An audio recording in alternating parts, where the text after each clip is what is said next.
My name is Scott Sands.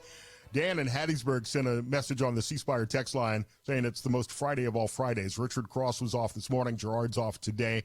Thank you for putting up with me. We're going to try to have some fun, talk about a few serious things as well. But Oxford Mayor Robyn Tannehill is joining me now. Robyn, it's nice to meet you. Madam Mayor, I should say. I don't even know you, and I'm calling you by your first name.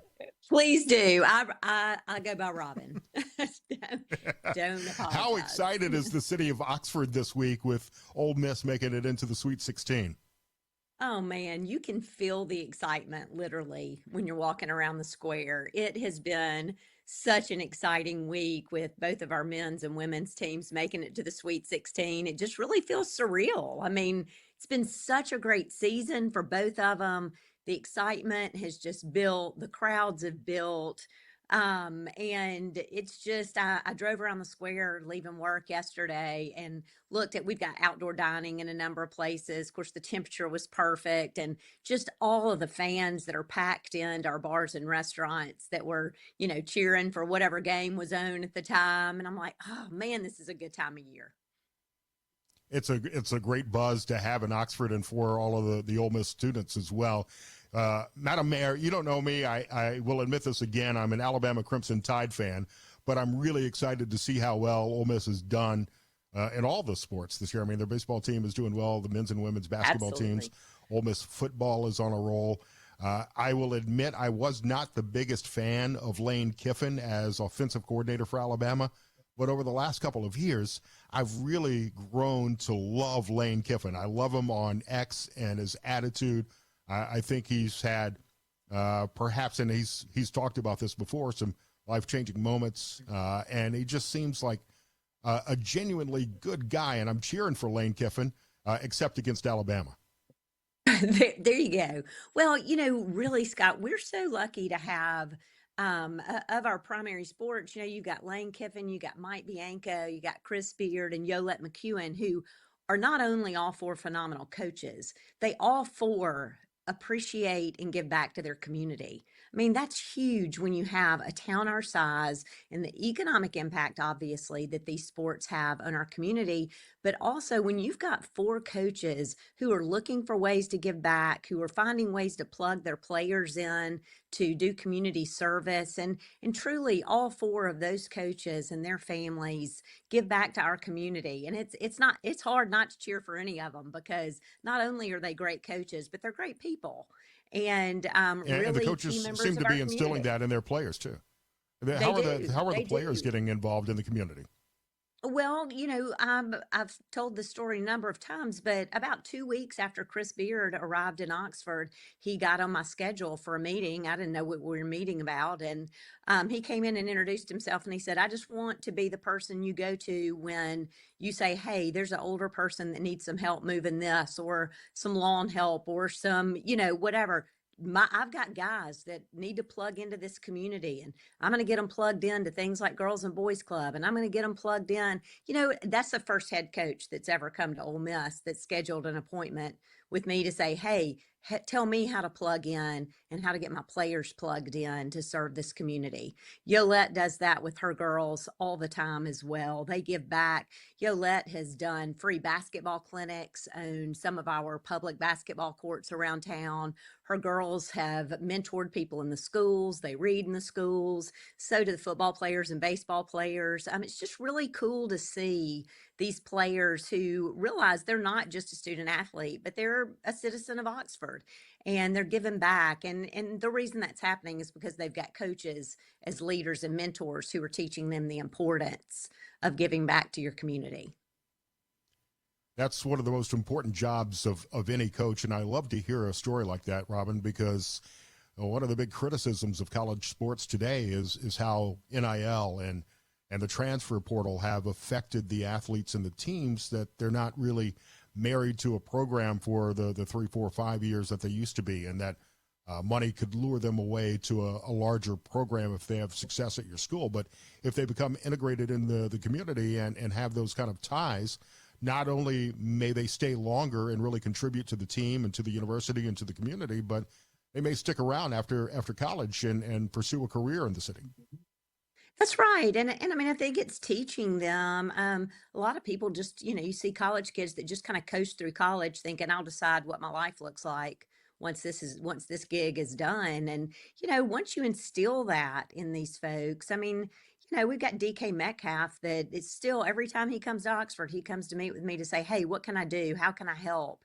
And he has done so many things for youth in our community and for folks that, have housing insecurity issues, and that was instilled in him when he was growing up by his parents, obviously, but also by his coaches at Ole Miss. And he knows the importance of giving back. So I think it starts kind of that lifelong journey of realizing that that's something that's important. And once you do it, you realize you enjoy it. And so, yeah, we are really blessed in that aspect with our coaches.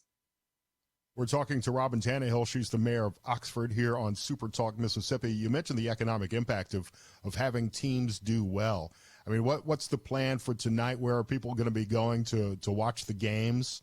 What does this mean at football when football season rolls around? I've been to the Grove and tailgated there before. It's been years, but now I have friends who have family going to Ole Miss, and they'll send pictures, and it's really grown. It's got to be 10, 20 times the size it was last time I tailgated there. Yeah, Scott, it is. We are growing at an enormous rate. Some would say too fast. I say you're going one direction or the other, and I'd rather be going in this direction than the other. We spend a whole lot of time proactively planning, trying to keep our arms around it, and there are certainly growing pains that come with the. We've grown 102% since 2000, and we're projected to grow another 34% between now and 2030. So, those numbers, it's hard to keep the infrastructure in place. I say all the time, I'm such a nerd that what keeps me up in the middle of the night is knowing these, we've got 8 home games and we'll have in excess of 250 to 300,000 people in town and they all need to flush the toilet that day. I mean, having those kinds of infrastructure issues addressed Right. are the kind of things that keep this nerdy mayor awake at night. But so for this weekend, I can tell you this: they're in an office in town that's staying till 5 today. So Right. There everybody may be has people their tailgating now.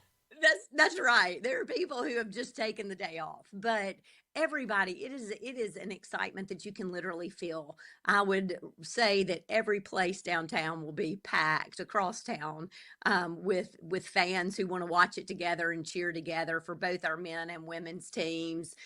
They both have their hands full tonight, but they've both proven to us that they can rise to the challenge. And I think we've got two great coaches that are ready to, for the first time, take a team to the Elite Eight. And we are just fully believing that both of these Rebel teams can pull out a win tonight. And, you can't overestimate the economic impact of things like winning sports teams at Ole Miss.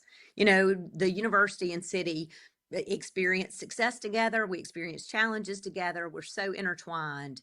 But the impact of winning seasons. I mean, well, also, we've got that game, but we've also got Florida in town. Ole Miss is playing Florida. Ole Miss softball tomorrow starts a series with Missouri. They're doing great. I mean, we've got several things going on, and something people don't even think about is we've got M Trade Park with soccer fields, baseball fields, and softball fields. We've got a tournament that's bringing in 180 teams, soccer teams and softball Wow. teams this weekend. So it That's is huge. good problems to have. Robyn, be honest with me. Is there a Bloody Mary in the mayor's office this morning? There may or may not be a mimosa in the Fair. mayor's office. Fair enough. We've got just about a minute here. Robyn Tannehill, mayor of Oxford.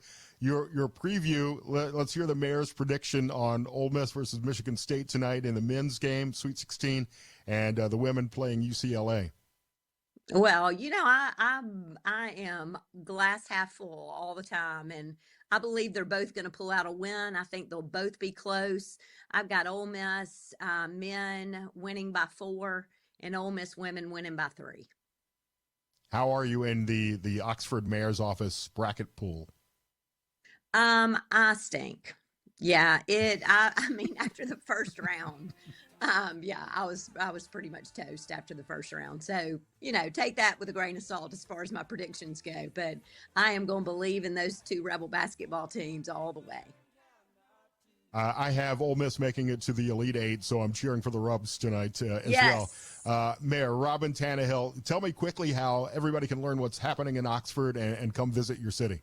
Yes, absolutely. Please go to visitoxfordms.com.